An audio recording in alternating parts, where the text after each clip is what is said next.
Now we will go to the treatment part. Now coming to the treatment part of mastitis. So being veterinarians, you are all will be very keen to know how to treat mastitis. It's actually a very interesting fact that once you think of mastitis, the first question is to decide on or to find which is the magic antibiotic that is to be used to treat this particular case of mastitis. The shocker comes here because there is no enough scientific studies regarding efficacy of antibiotic therapy on mastitis. So there is no proven efficiency, proven document to say that antibiotic therapy is the answer for mastitis. So we don't know if antibiotics will give a result or not, or if giving antibiotics to or antimicrobials in that regard to a cow with mastitis will help in the improvement of condition. All the data that we say or we come up with when we dig or we dig up the existing vast amount of scientific literature can be best limited to case studies or case control studies. There is no randomized control trials stating which is the best method or which antibiotics are to be used, or even if antibiotics will give results for bovine mastitis. So that this particular limitation has resulted in advocating the use of alternative medicines, alternative drugs, herbal medicines, homeopathy drugs for treating mastitis. But those aspects has been already ruled out, and it is the general consensus is that it is not prudent or it is not ethical to not treat a case of bovine mastitis without antibiotics. So antibiotics have to be used, but the limitation is the difficulty in getting enough subjects for a randomized controlled study for proving the efficiency or to say if antibiotics are if the antibiotics help in improving cases of mastitis, because of the complex host pathogen relationship, because of the diverse number of pathogens that cause mastitis. So randomized control trials are going to be extremely difficult, and that is why the data is lacking in that regard. So what is the method to treat a mastitis? So first, when it comes to a case of bovine mastitis, you have to understand for what you are treating. So the aim of treatment should be the efficacy of treatment. So that means if you are looking for a clinical cure or a bacteriological cure, you are looking for the animal to come back to production. Is it coming back to feeding, or if the milk is sellable. So if you are going for a bacteriological cure rather than a clinical cure, it may not be economical because the cost of treatment may be very high. But if your owner is satisfied with the clinical cure rather than a bacteriological cure, so that the animal he is able to sell his milk rather than spending a lot of amount to sell premium milk, maybe he is satisfied with selling lower quality milk, and he is happy with the low premium that he gets, or he can combine that the low quality milk, pool the low quality milk and sell it separately, and high quality milk separately. So the efficacy or to what point you have to treat is one important decision when it comes to treating mastitis. Then of course the economics is involved, the animal welfare is involved, and you have to treat such that the withholding time for milk is very low, so that you can stop the therapy as soon as possible, limit the withholding time, and he can sell antibiotic residue free milk as soon as possible. So that is the purpose of treatment. So based on all these things, you have to come up with a treatment strategy for bovine mastitis. So let us see what is the cure rate when it comes to with treatment with antimicrobials. So based on all those factors, you have to formulate a treatment strategy for when it comes to clinical mastitis. Now, what are the peculiarities of treating or the peculiarities when it comes to mastitis and antimicrobials? As I told you, there is a severe lack of randomized controlled trials or studies like randomized controlled trials where you assess the efficiency of one antibiotic towards with the other to say which is particularly effective than the other. But the most that we have are actually case reports or case control studies. Based on the presently available data, it is said that cases of bovine mastitis with Streptococcus agalactiae will have an 80 to 90% cure rates with antimicrobials, whereas it is only 40 to 50 with Staphylococcus aureus. That means cases of Staphylococcus aureus is really difficult to treat, and the antibiotics may not be responsive to cases of Mycoplasma bovis, Truparella pyogenes, Nocardia and Pseudomonas. So if your case of bovine mastitis is caused by any of these Mycoplasma, Truparella or Nocardia or even Pseudomonas, then the prospects of getting a cure is virtually nil. Then in the same time, when the infection is caused by environmental streptococci or coliforms, the case can be very severe, but it can also result in a spontaneous cure, and antibiotic can hasten the process of recovery.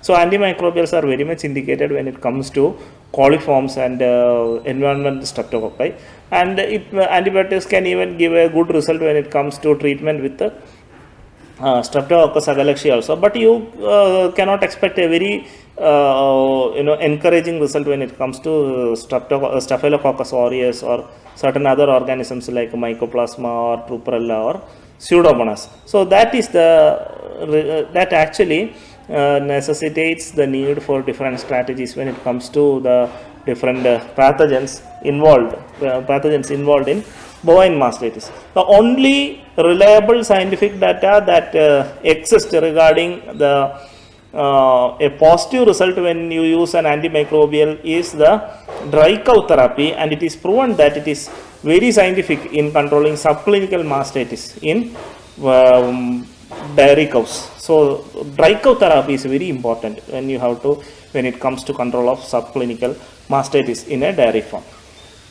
So that is the need for adopting a treatment strategy when it comes to bovine mastitis. So how will you make these decisions? So the first is clinical history and examination of the animal. So based on history and examination, you establish if the mastitis is clinical or subclinical. Once you get to the case of mastitis, you have to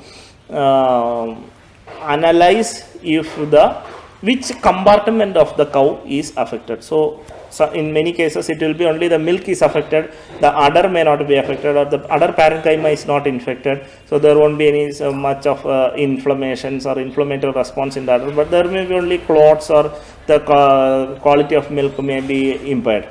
But in some cases both the udder and the milk will be involved, or in cases of coliform mastitis and all, the milk component, the udder component and the cow compartment will be involved. So you have to first establish if the mastitis resulted in an abnormal milk, abnormal udder or an abnormal cow, and you have to decide your treatment based on these three factors. Then other details like time of onset, so how rapidly you are responding to the treatment, the stage and number of lactation. So as I told you in the last class, then as the number of lactations increase, the possibility of getting mastitis also increases, and during the later stages of lactation or the animals with a high long number of lactation numbers, treatment may not be very fruitful. Organism involved is very important, as I told you earlier, and so is the level of production. So in high producing animals, the treatment is more important than a low producing animal, or treatment of a lactating cow or a cow in mid lactation suffering from mastitis is more important than a heifer suffering from mastitis. Now, how will you select the drug for treating bovine mastitis? You have to answer a lot of questions here. So first one is the type and severity of inflammation. So if you are going to treat a case of clinical mastitis, your aim should be to improve the salability of the milk and limit the antibiotic residue after you treat the case. If it is case of subclinical mastitis, your aim should be to limit the spread of subclinical mastitis and reduce the prevalence of the major pathogen in that particular dairy farm. If it is abnormal gland, then of course you have to use antimicrobials because to save the gland. If it is abnormal milk plus a normal gland, normally you will get a good response, and especially when the nagase concentration in the milk is low, but the milk is abnormal, then you will get a really good response with the treatment with antimicrobials. Now, duration of infection. So, chronic Staphylococcus aureus mastitis, that is a very important thing, because you get a lot of subclinical mastitis in such forms. Because large number of animals will be having subclinical mastitis, and if you go for culture, you will be getting most of the isolate will be Staphylococcus aureus. Now, what happens is that Staphylococcus aureus has this notorious ability to form L forms. L forms are peculiar, these bacteria can get into the secretory epithelium and stay there inside the cell, or it can form very small abscesses or micro abscesses, and it will remain, and these micro antibiotics will not be able to reach the micro abscesses because of the peculiarities of the fibrous tissue covering, the acidic pH, or the presence of pus cells and all. Antibiotic will not work, and usually it is rendered incurable.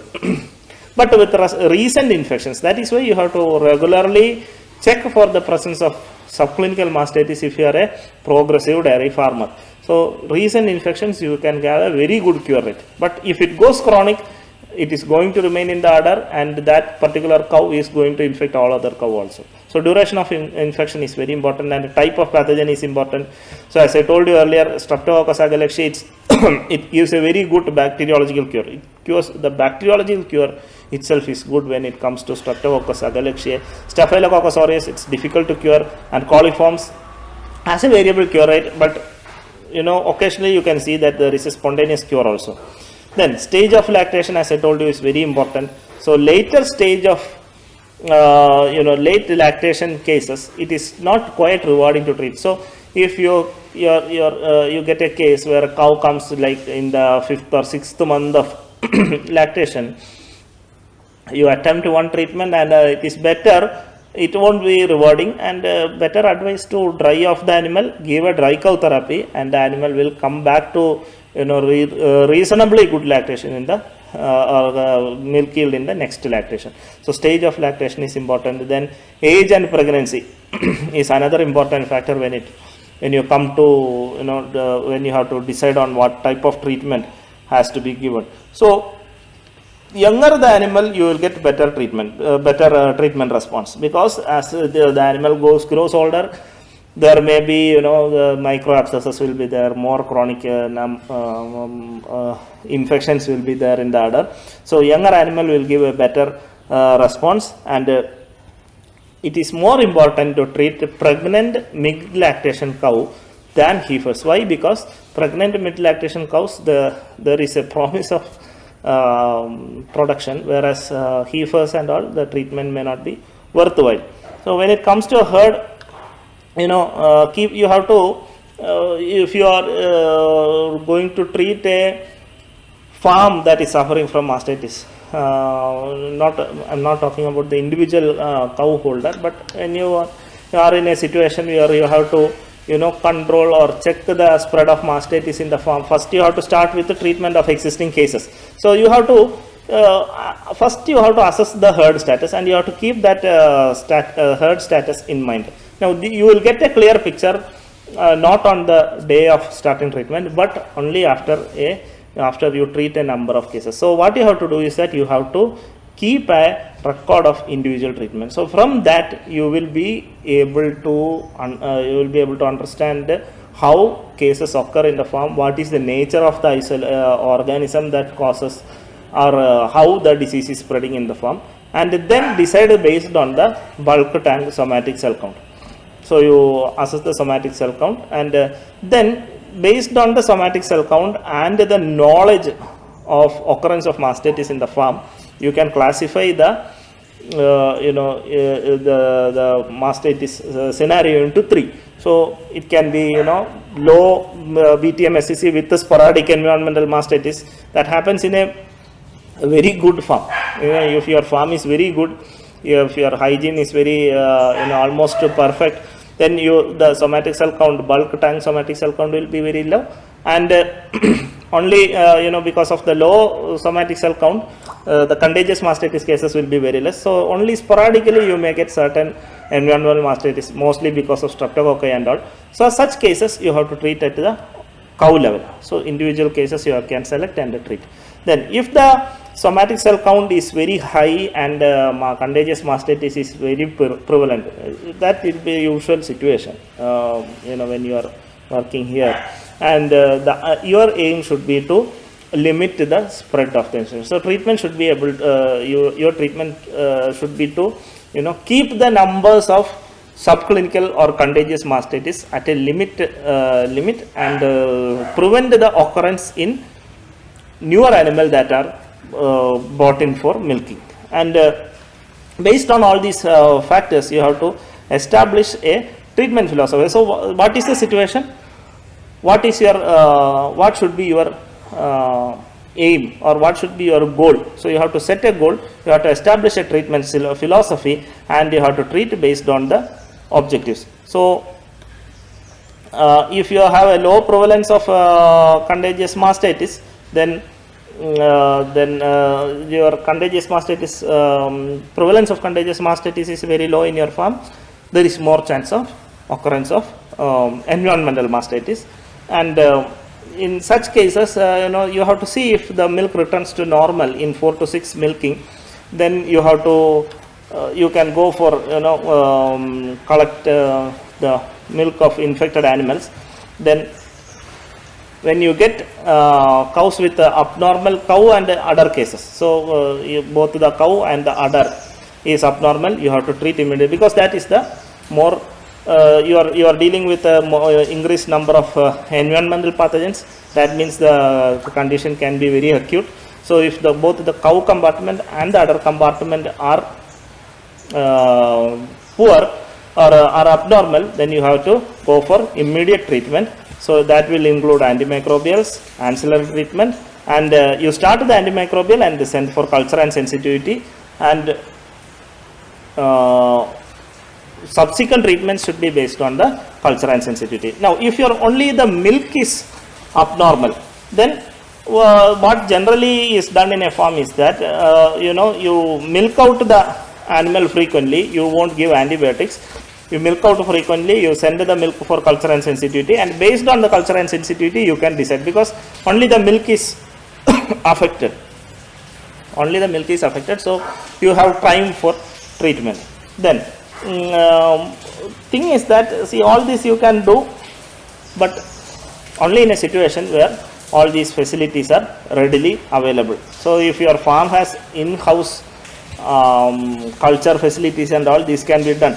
But again, there are certain other issues when it comes to culture and sensitivity also, because it is something that you cannot depend upon. So I will be coming to that later. Now, what is the dose and route to be given? Again, the dose and the route of the drug that is to be given will depend upon the compartment that is affected. So if only the milk is affected, so here the compartment affected is the milk and the epithelial lining. So if only the milk and epithelial lining is involved, that is the abnormal milk only. So abnormal milk only, the best route of treatment is to give intramammary infusions rather than parenteral therapy. If the parenchyma is affected, it is very hard to maintain minimal inhibitory concentration in the parenchyma through either of the route, both intramammary, or you give intramammary or you give parenterally. It is very difficult to maintain the MIC. You may have to go for both. And if the entire cow compartment is affected, you have to go for parenteral therapy rather than intramammary infusion of antibiotics. So that is the how you decide the route and the dose of the drug, by looking at the case. Now, which drug is to be used? Again, a very complicated question to be answered. So, as I told you, we have only data from case studies. There is no randomized control trial regarding which antibiotic is to be used.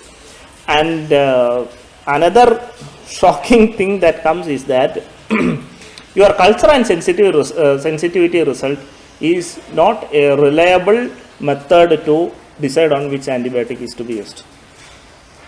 And the selection of antibiotic is based on lot of other factors. But before that, let me tell you why culture and sensitivity is not deciding simply based on culture and sensitivity is not a good idea, because first of all there is a cost factor. Second is that, see, the sensitivity breakpoints. If you remember your culture and sensitivity, how to analyze culture and sensitivity, you do a disk diffusion method and you measure the zone of inhibition, and you refer to a chart. That chart will say that if this antibiotic with this concentration is used, then if your inhibition diameter is this much, then this antibiotic is sensitive. If it is below this diameter, it is resistant. So this is known as the sensitivity breakpoint. This sensitivity breakpoint is calibrated based on the MIC that is achieved by a particular dose of antibiotic in human serum. So these values are related to human serum, and that can be significantly different when it comes to bovine serum. Second thing is that, you know, this so thus the sensitivity breakpoints for cattle is not established, and it is worked out only for a certain very small number of antibiotics like penicillin G, cefaclor, intramammary, or sulfa-TMP, parenteral sulfa-TMP. And since these values are for human only, the distribution, in vivo distribution can vary. In vivo distribution can significantly vary. So with the standard doses, it may not even be, there won't be even sufficient MIC achieved in the bovine serum. And the pharmacokinetics of the drug in a normal udder is different, for a sick udder also it is different. So these the pharmacokinetics of none of the drugs practically is known to us. So you cannot completely depend upon the culture and sensitivity results, but it can be of course used as a guideline for treatment. So you cannot the data is valuable depending upon how strongly you depend on the culture and sensitivity value. So it can be used as a guideline, but you cannot entirely depend upon it because of these limitations of culture and sensitivity tests. Then of course your previous experience, so that is why you have to keep a record of individual record in the farm, and based on that you can decide which antibiotics are working and which are not working, and then you have to decide on the cost of treatment and the withdrawal type. So when you are dealing with a bovine mastitis case in a dairy farm, your aim should be to withdraw the treatment as early as possible. Ideally, the intramammary, when you are using an intramammary infusion to treat bovine mastitis, the MIC should be maintained for 72 hours without reinfusion, and for dry cows it should be at least 8 weeks. And third generation cephalosporins like cefaclor are used for, are said to be good for treating cases of gram positive infections, and alternatives include penicillin with aminoglycoside, and that is again a good combination for treating gram positive cocci, but streptomycin is not preferred because of the development of resistance against streptomycin. Intramammary cloxacillin is another drug of choice because it is resistant, or it cannot it is very effective against beta lactamase resistant staphylococcus aureus. Then when you are using another drug is fluoroquinolones. When you are using fluoroquinolones, because of its rapid action, it is very ideal for treating rapidly multiplying organisms like coliforms. So gram negative organisms can be very well treated with fluoroquinolones.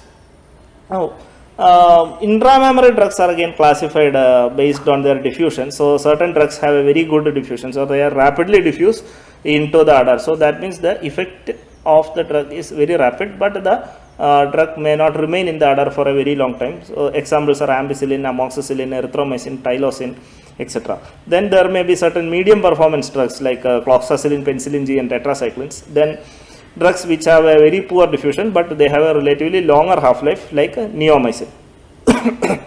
Then what about treating subclinical mastitis during lactation? Treating subclinical mastitis during stages of lactation is considered unrewarding and uneconomical. So to make a summary of all these things, so I have told you that you can it is not a very good decision to go for antibiotic sensitivity test for all the cases. You have to look for the diffusibility of intramammary. You have to decide if you have to use intramammary or intramammary or a parenteral or both.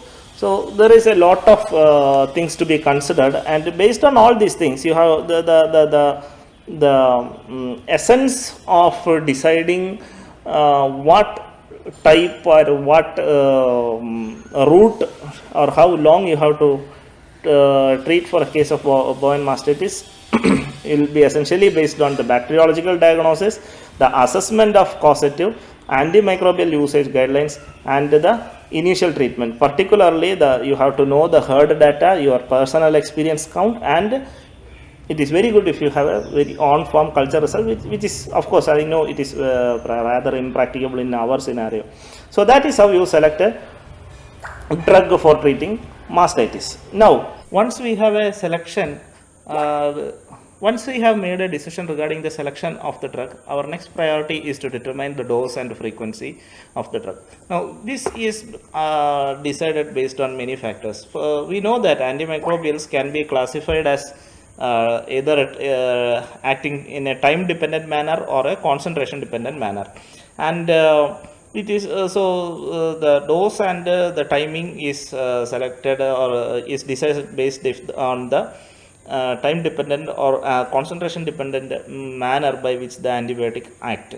Then it is found that the regular administration of antimicrobials at the regular dose will not work in an inflamed udder, and it is found that an increased duration of treatment and a higher duration of treatment shows an improved efficiency in the treatment. An aggressive or extended antimicrobial therapy is therefore advised on treating bovine mastitis.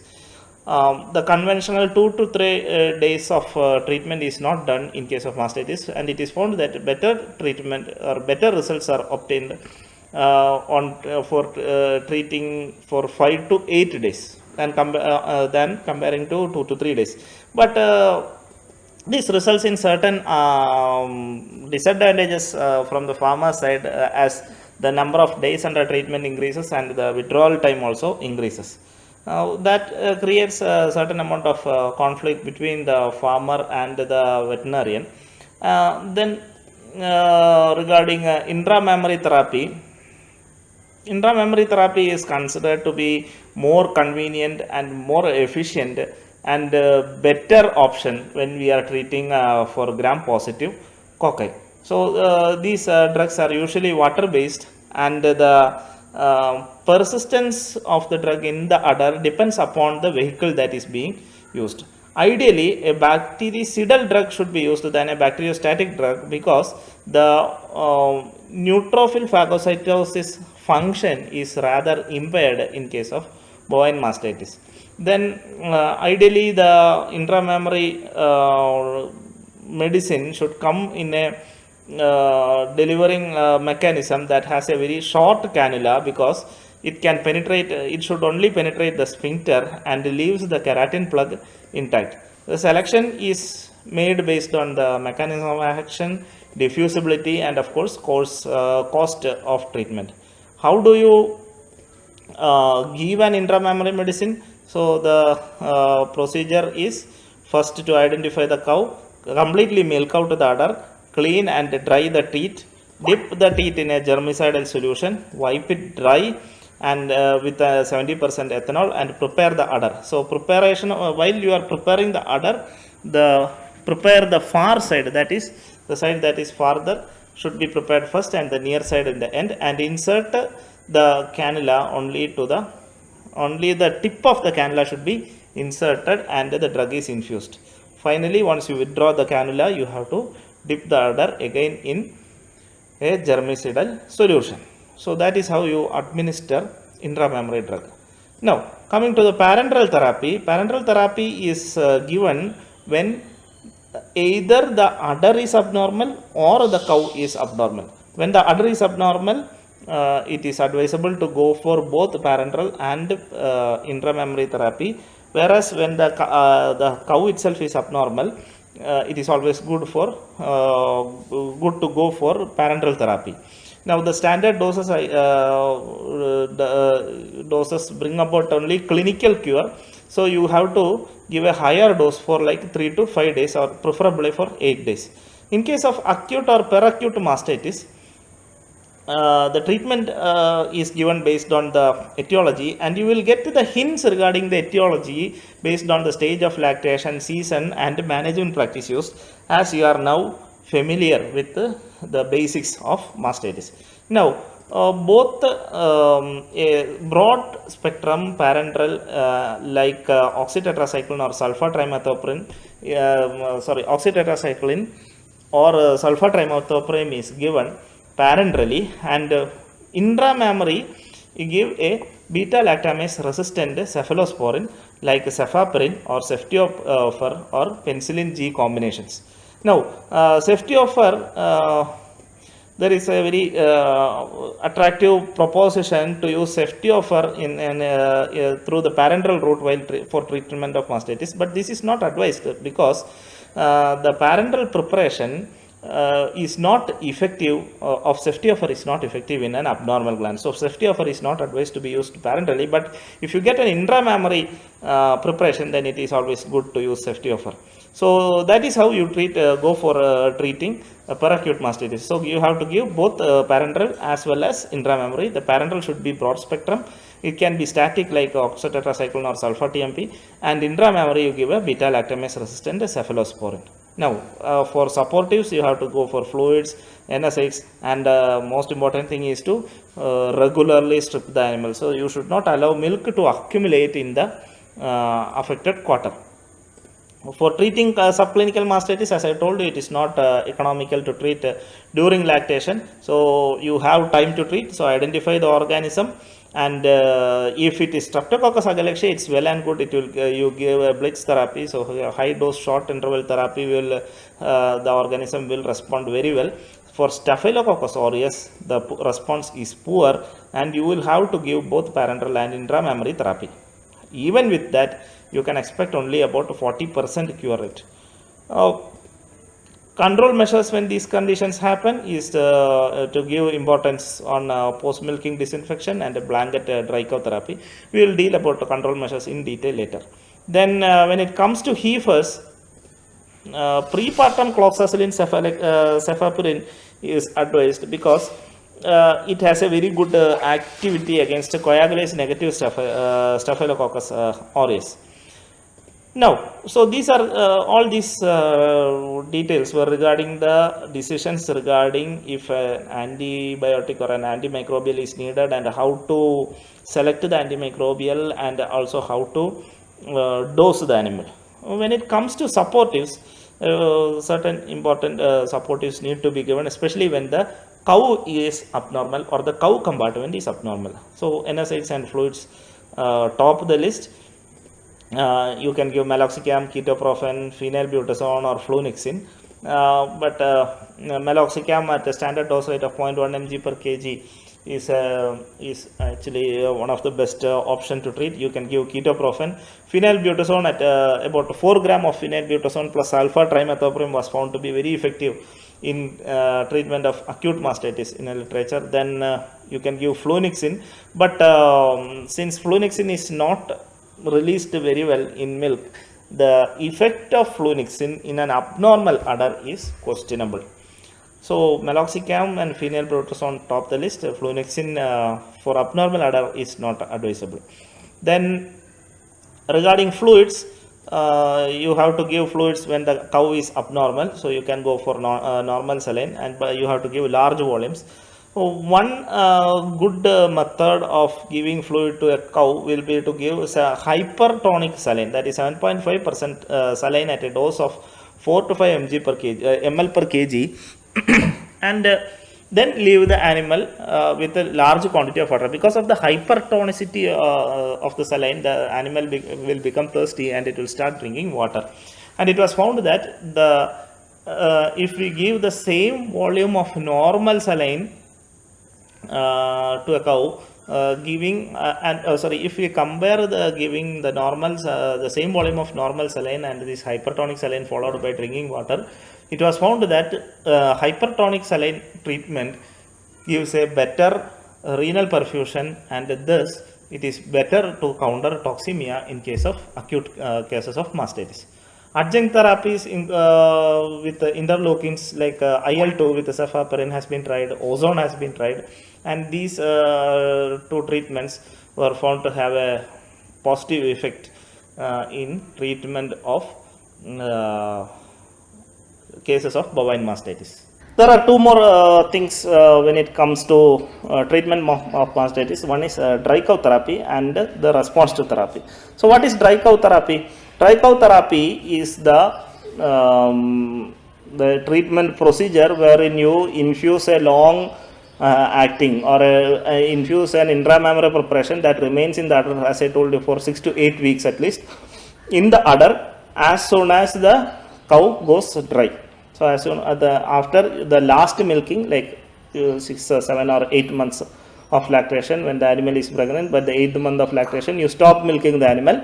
So in the last day of milking, you strip out the udder completely and infuse a long acting intramammary preparation. So that is found to be very effective in many cases. So it will be I'll be coming of those, and it is known to reduce the present infection in the udder and also prevents new infection, and again it helps in preventing picking up infections in the later stages of pregnancy or early lactation also. So the best time to give an dry cow therapy is at the point of drying off.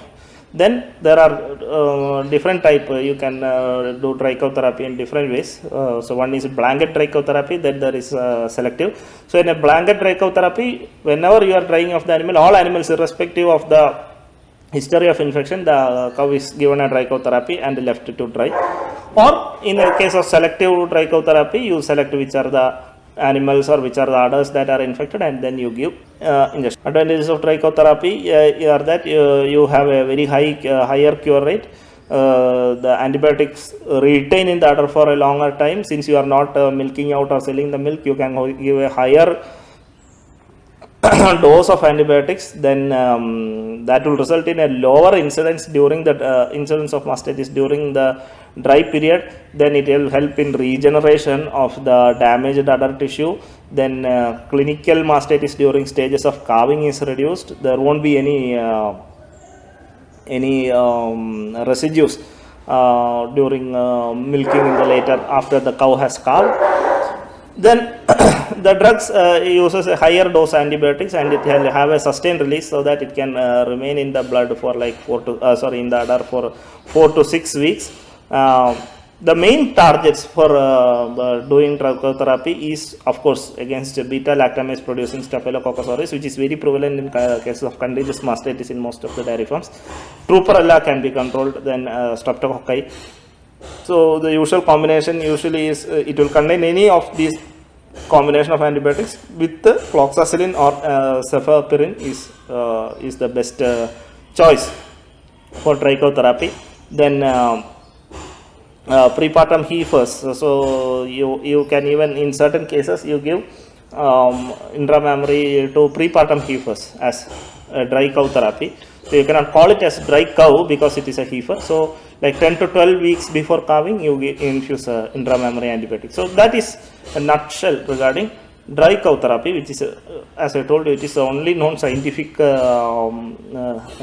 therapy that is proved to be efficient in controlling bovine mastitis by using antibiotics. Now, response to treatment. So response to treatment is a very important thing when it comes to mastitis, because once you are out in the field, you will find that the response to treatment to mastitis is not that easy. It is, of course, you get response, but many times it won't be up to the standards. So that is why I told you, because we should have a treatment philosophy. We should know the situation.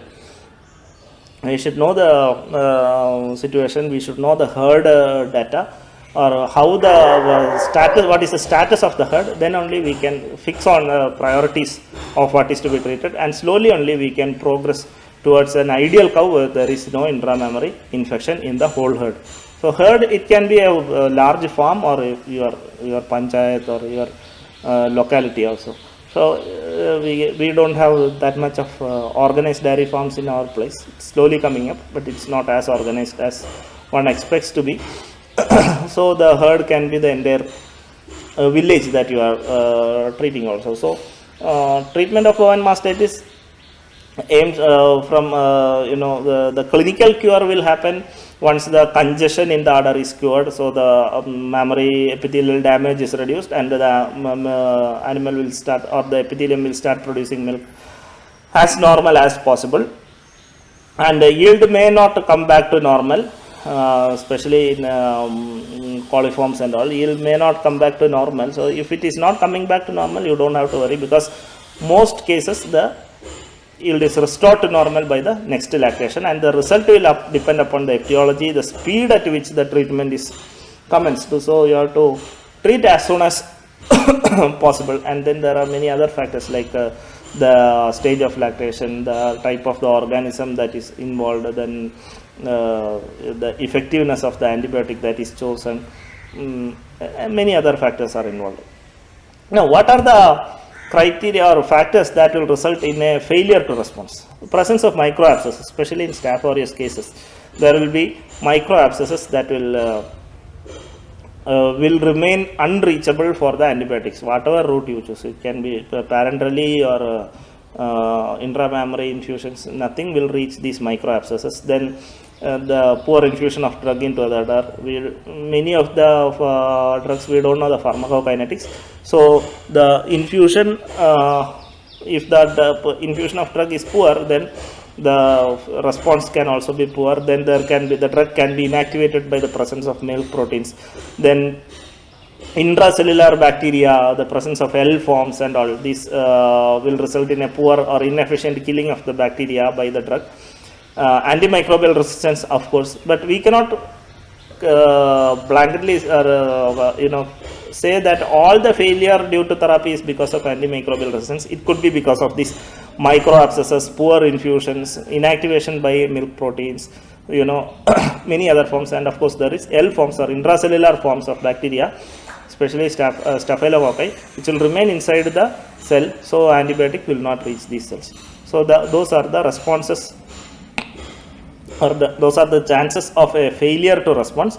And so the cure can be clinical or bacteriological. So ultimately the veterinarian is the one who knows what type of cure the farm should aim at. If the farm should go for a bacteriological cure or a clinical cure.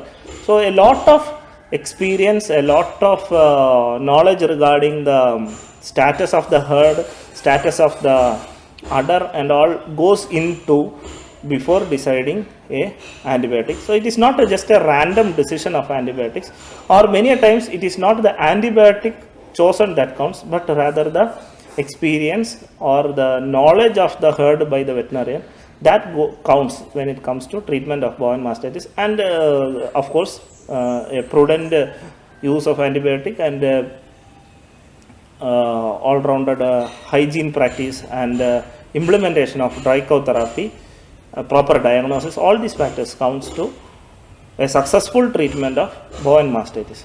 So that concludes the treatment of bovine mastitis. In next class we will try to see how to control mastitis in a herd. Thank you.